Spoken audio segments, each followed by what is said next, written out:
Hello everyone, welcome back again to our channel. Thank you so much for watching our videos. God bless you. If today is your first time, you are welcome. Please subscribe and share and like our videos. Turn on your post notification to be notified anytime we upload new videos. Your comments and opinion matters to us a lot. Please try to leave them in the comment section and God bless you. And for our returning viewers, we love you and thank you so much. We appreciate your effort and being there for us all time. God bless every one of you. So at this junction, I'm going to leave you to relax and watch this short video I'm going to play. So kindly enjoy it. Love you and see you next time. Don't forget, subscribe. Please, we know your name. My name is Bishop Jude Ndubisi Chineme. All right, sir. A lot of pastors, men of God, have been saying something about Biafra agitation. We have not heard from you. What do you have to say, sir? Yeah, you know, people like us doesn't talk anyhow. We talk when it is necessary.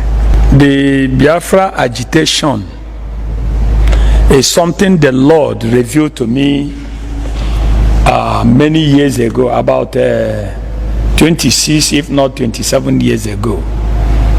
That was on 4th September 1994, the day I wedded at Terevin Hotel by Okigwe Road, Aba. In that my wedding ceremony, the chairman of the wedding was Dr. Teddy Ezrim, the owner of Blessing Clinic, 97 or 95 Port Harcourt Road, Aba. It was then that the Lord showed to me, revealed to me, crowd heading to Umuahia. So when I now saw the crowd heading to Umuahia, I said, this crowd from where? The Lord told me that it was Biafra restoration. I saw Biafra flag. And God vivid openly told me that the man that will bring Biafra will come from Umuahia. That was 4th September 1994. So I now said that thing in the public. Dr. Ezrim laughed. He said one night that why this Biafra prophecy, that Biafra will not come back again. I told Dr. Ezrim that was actually what God revealed to me, restoration of Biafra, 4th September 1994. By that time, Owazirike has not come up with something like Biafra agitation. So years later, Owazirike now came up with Biafra agitation. The Lord told me that Biafra will not come through Owazirike. Do you get the point? So later, Nnamdi Kanu now came up with Biafran agitation. And the Lord told me vividly that Biafra will come through him. So that was why when people criticize him, people say something about Biafra agitation and so on, I kept silent because I know that what Nnamdi Kanu is doing was exactly what God revealed to me on 4th September 1994. That day was on Sunday and it rained heavily that day. So and that's why when people say people should pray and pray about the coming of Biafra, I refuse to pray because I know that the Lord has revealed it to me and it is something that must surely come to pass. Whether you pray or you fail to pray, because the word of God must surely come to pass. And to me, like what God now spoke to me, this is what Nnamdi Kanu was born for. God sent him into this planet for that purpose. So whether my prayer or not my prayer, it must surely come to pass. Thank you. All right, thank you, sir. What about the arrest of Nnamdi Kanu? What do you have to say about it? Well, my own opinion, right?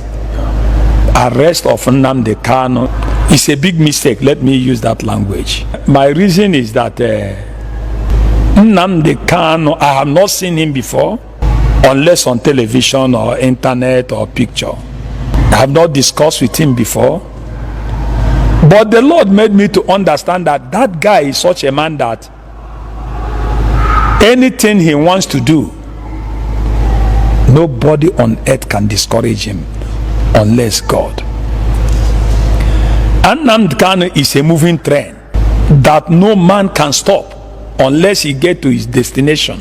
And Nnamdi Kanu is such a man that what he wants to do is what he will do. And why I say that it's a mistake is that, again, is that if federal government happen to prison Nnamdi Kanu, automatically they have made him Nelson Mandela of Nigeria. And if they kill him, they have immortalized him forever. Do you get what I mean? So that's why I say it's a big mistake. God bless you. Okay, sir. Thank you, sir. What are your advice to Nigerian government, sir?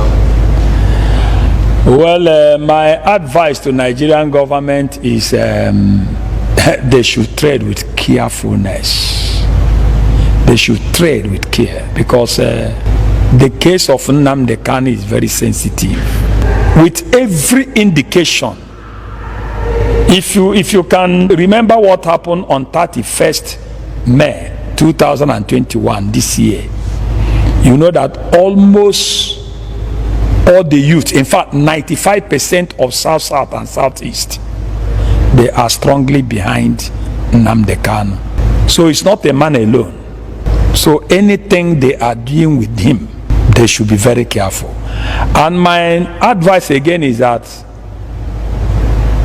let the politicians from the Southeast and South start telling the president the truth.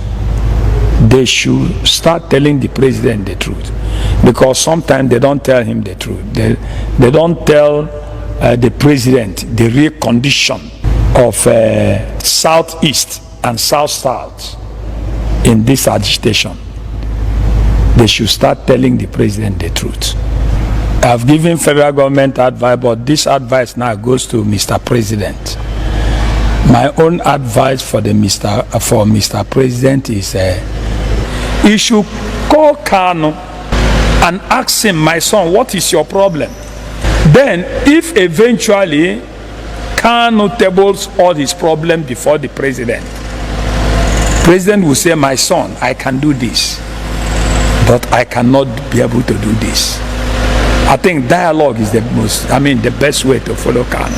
Okay, so what are your advice for the agitators?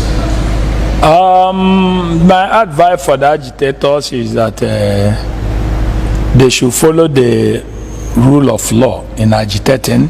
They should understand that whatever God had destined must take place. From the revelation given to me by God, 4th September 1994, Biafran nation will come through a man from Umuahia.